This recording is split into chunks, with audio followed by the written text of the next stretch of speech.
दोस्तों पैसा हर कोई कमाना चाहता है और हर कोई कमा भी रहा है, लेकिन दोस्तों क्या होगा अगर मैं आपको कहूं कि ईयरली 240 मिलियन डॉलर कमाए जा सकते हैं। और दोस्तों उसके मात्र दो रास्ते हैं। पहले दोस्तों अच्छी प्राइमरी एजुकेशन लो और दोस्तों आईआईटी क्रैक करो, अपने बाप की सारी सेविंग लगा दो, यूएस जाओ, वहां से मास्टर कर लो और दोस्तों 15 साल का कॉर्पोरेट में घस घस कर काम कर लो और ये सब करके दोस्तों गूगल के सीईओ बन जाओ। दूसरा रास्ता दोस्तों, सुबह उठो, 4 वीडियो अपलोड करो और मजे करो। मजाक लग रहा है तुमको? भाई ये लोग कर रहे हैं ये सब काम और कमा भी रहे हैं वैसे। अब दोस्तों बात यहाँ पर ये आती है कि ये ओनली फैंस आखिर होते क्या हैं। इसका मतलब है दोस्तों something for your fans only. यहाँ पर दोस्तों एक्टर्स, मॉडल और इन्फ्लुएंसर एक एक्सक्लूसिव पोस्ट करते हैं दोस्तों, यानी कि एक वीडियो पोस्ट करते हैं, वो भी दोस्तों एक सब्सक्रिप्शन फीस के बदले। ब्लैक चाइना दोस्तों एक ओनली फैंस मेंबर हैं और दोस्तों इनकी 2021 की इनकम गूगल के सीईओ उनसे भी ज्यादा है दोस्तों। मंथली दोस्तों 20 मिलियन डॉलर का अर्निंग करके दोस्तों ब्लैक चाइना ओनली फैंस की टॉप अर्नर है दोस्तों। लेकिन दोस्तों यहाँ पर इतनी अर्निंग कैसे? Let's find out. Chinese phone से लेकर दोस्तों स्मार्टफोन के डिस्प्ले तक एक ही चीज कॉमन रही है दोस्तों। अब आप समझ ही गए होंगे मैं क्या बोल रहा हूँ। अगर दोस्तों आप इस आवाज को पहचान गए होंगे तो congratulation and I personally welcomes you. अब दोस्तों ऑनलाइन एजुकेशन, ऑनलाइन जॉब्स, इन सभी के बाद दोस्तों अब बारी है ऑनलाइन स्ट्रिप क्लब्स की, विच इज नोन एज दोस्तों ओनली फैंस की स्टार्टिंग दोस्तों टिम स्टॉकली ने 2016 में की दोस्तों और 2019 में दोस्तों इसके पास 7 मिलियन से भी ज्यादा यूजर्स थे।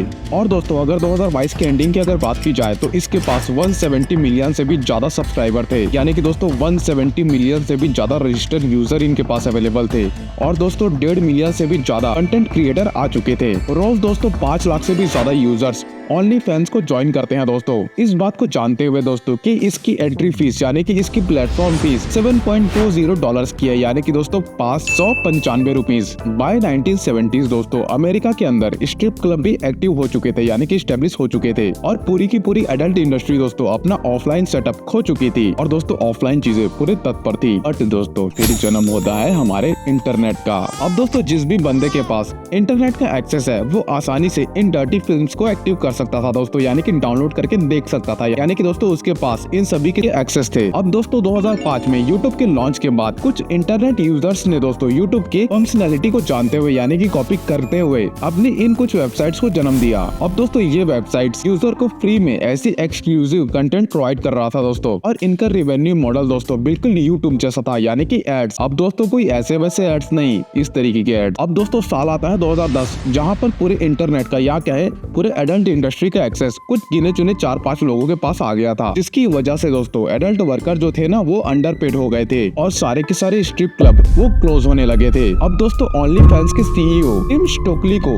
एक बिजनेस की अपॉर्चुनिटी देखी दोस्तों यहाँ पर, और दोस्तों उन्होंने एक वेबसाइट लॉन्च की जिसका नाम था दोस्तों कस्टम्स फॉर यू। यहाँ पर दोस्तों यूजर अपने फेवरेट कंटेंट क्रिएटर के वीडियोस एक सर्टेन अमाउंट पे करके देख सकते थे, यानी कि बाय कर सकते थे। और दोस्तों उन्होंने इस बिजनेस की स्टार्टिंग अपने फादर के साथ की। और दोस्तों एक तरफ तुम हो जहाँ पर तुम अपने बाप को एक गोवा की ट्रिप के लिए मना नहीं पाते। अब दोस्तों 2015 में स्नैपचैट ने एक फीचर लॉन्च किया जिसका नाम था दोस्तों स्नैपकैश, जहाँ पर दोस्तों एक यूजर दूसरे यूजर को पैसा भेज सकते थे द हेल्प ऑफ स्नैपचैट। अब दोस्तों कंटेंट क्रिएटर ने यहाँ पर एडल्ट कंटेंट अपने यूजर को बेचना शुरू कर दिया दोस्तों। और दोस्तों स्नैपचैट पर under the table adult content sale होने लगे, और दोस्तों this was against Snapchat terms and condition, जिसकी वजह से दोस्तों बहुत सारे कंटेंट क्रिएटर को पेनल्टी भी लगी। यह बात दोस्तों टिम स्टॉकली ने देखी और उन्होंने अपना कस्टम फॉर यू का आइडिया उठाया, स्नैपचैट का सब्सक्रिप्शन मॉडल लिया और फिर जन्म हुआ ओनली फैंस का। ओनली फैंस का रिवेन्यू मॉडल दोस्तों बहुत ही ज्यादा सिंपल है। 80% कट क्रिएटर को जाएगा और 20% रखेगा ओनली फैंस। दोस्तों फैंस एक सब्सक्रिप्शन फीस पे करेंगे जो की होगा $1 से लेकर $50 तक का, जो कि दोस्तों कंटेंट क्रिएटर ही डिसाइड करेगा और ये फीस उनको मंथली बेसिस पर करेगी। अब दोस्तों ये सब काम यूट्यूब और स्नैपचैट इजीली कर सकते थे, क्योंकि दोस्तों उन्हीं के प्लेटफॉर्म के बहुत सारे content creator adult entertainment industry की तरफ माइग्रेट कर रहे थे बहुत ही स्पीड से। But because of the reputation दोस्तों ये बिग शार्क इस इंडस्ट्री में नहीं उतरे दोस्तों, यानी कि इस प्लेटफॉर्म पर नहीं उतरे।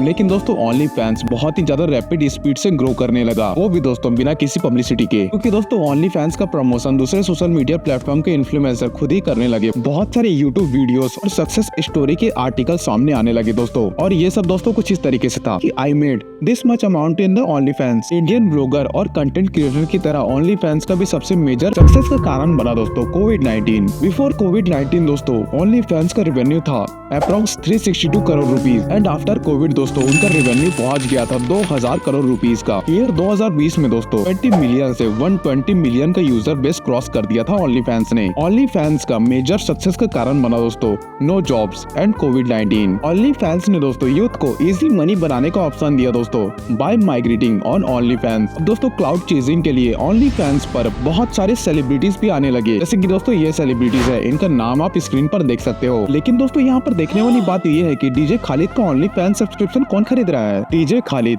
मात्र मोटिवेशनल स्पीच देने का काम करते हैं और कुछ नहीं दोस्तों। इतना प्रॉफिटेबल और ग्रोथेबल होने के बावजूद दोस्तों ओनली फैंस कोई भी इन्वेस्टर अपने लिए नहीं ला पा रहा था, क्योंकि दोस्तों कोई भी इन्वेस्टर इस ऐप में इन्वेस्ट करने को तैयार ही नहीं था। और दोस्तों इसकी वजह थी वहाँ के कंटेंट्स। ओनली फैंस ने दोस्तों एक SPSE के साथ अपना IPO लाने का भी सोचा, लेकिन दोस्तों इन सभी चीजों पर कोई भी इंटरेस्ट नहीं दिखा रहा था। अब दोस्तों इन्वेस्टर भी बहुत ज्यादा हेजिटेटेड थे because of the pornographic content on the app. अब दोस्तों इन्वेस्टर का ऐप से दूर भागना ओनली फैंस के लिए एक वार्निंग का साइन था दोस्तों कि दोस्तों उनको अपने कंटेंट को क्लीन करना होगा। तो दोस्तों यहाँ पर CEO टिम स्टोकली ने एक वारंट जारी किया जिसमें लिखा गया कि कपड़े ज्यादा पहनो और नंगपना बंद कर दो। ओनली फैंस ने दोस्तों एक पॉलिसी चेंज इंट्रोड्यूस किया कि by 1 October 2021 there should be no sexual activities on the app, जिसकी वजह से दोस्तों उनको फैंस के द्वारा बहुत सारा बैकलैश भी देखने को मिला। बहुत सारे बैकलैश और नेगेटिव रिव्यूज के बाद दोस्तों ओनली फैंस के CEO टिम स्टोकली ने फैंस को रिप्लाई करते हुए कहा कि कोई भी बैंक अपने आप को ओनली फैंस से एसोसिएट नहीं करना चाहता due to exclusive content of the app. यहाँ तक कि दोस्तों ओनली फैंस के सारे यूजर अकाउंट ब्लॉक कर दिए गए और सारे के सारे यूजर्स के अकाउंट के ट्रांजैक्शन रोक दी गई थी। अब दोस्तों यहाँ पर एक मजाक की बात, आप भी दोस्तों ओनली फैंस को सब्सक्रिप्शन लेके वहाँ के बारे में थोड़ी खोजबीन कर सकते हो, बाकी आपकी मर्जी। अब दोस्तों यहाँ पर ओनली फैंस ने एक अच्छा काम किया और वो ऐसा दोस्तों कि उन्होंने एक OFTP लॉन्च किया। तो दोस्तों ओनली फैंस ने एक OFTP यानी कि free streaming platform and app launch किया, जिसमें दोस्तों ब्रॉडकास्टिंग होती थी कुकिंग शो और कॉमेडी वीडियोस की, वो भी दोस्तों बच्चों के लिए। तो दोस्तों यहाँ पर ओनली फैंस के CEO टिम स्टोकली का कहना था कि we are giving the opportunities to creators. Basically वो कह रहे थे दोस्तों कि पूरे कपड़े पहनकर कंटेंट बनाना शुरू कर दो। अब दोस्तों फैंस के द्वारा अच्छे रिव्यूज मिलने के बाद दोस्तों OFTV को रैपिडली स्केल करना स्टार्ट कर दिया। अब दोस्तों इनके कंटेंट लाइब्रेरी में 800 से भी ज्यादा वीडियो और 100 से भी ज्यादा क्रिएटर अवेलेबल है। अब दोस्तों इनके फ्यूचर प्लानिंग में बहुत सारी चीजें एडेड है दोस्तों, जैसे कि दोस्तों क्रिएटर इंटरव्यू और मिनी एडवेंचर्स, ताकि दोस्तों उनके फैंस इनके क्रिएटर से अच्छा मेल मिलाव कर सके दोस्तों और अच्छा रिव्यू प्रेजेंट कर सके, वो भी दोस्तों पर्सनल लेवल पर। समझ रहे हो ना? तो the conclusion is right time, right implementation and a lot of Fortune can make your business successful. धन्यवाद, थैंक यू।